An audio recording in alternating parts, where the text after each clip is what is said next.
శ్రీకృష్ణుడు సమంతకమణిని తిరిగి రాజ్యానికి తీసుకువచ్చి తనపై ఉన్న నమ్మకాన్ని ప్రజల చేత నిలబెట్టుకుంటాడు. ఇక్కడ శ్రీకృష్ణుడు ఎవరిని కోపడుటలేదు, శిక్షించనులేదు, మణిని బలవంతంగా తీసుకోలేదు, అయినా సత్యాన్ని బయటపెట్టాడు. ఇది చూసిన సత్రాజిత్తుడు శ్రీకృష్ణుడిపై ఉన్న కోపాన్ని సడలించుకుంటాడు. శ్రీకృష్ణుడు దొంగ కాదు, నేను అన్యాయంగా ఆయనపై అపవాదాన్ని మోపాను అంటూ తలదించుకుంటాడు.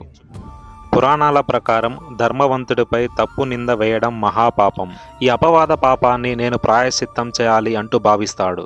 సాధారణంగా రాజవంశాల్లో తమ కుమార్తెను గౌరవంతో వివాహం చేయడం అత్యున్నత క్షమాపణగా భావింపబడేది. ఈ కారణం చేతనే సత్యభామను శ్రీకృష్ణుడికి ఇచ్చి వివాహం జరిపించాలని కోరుకుంటాడు.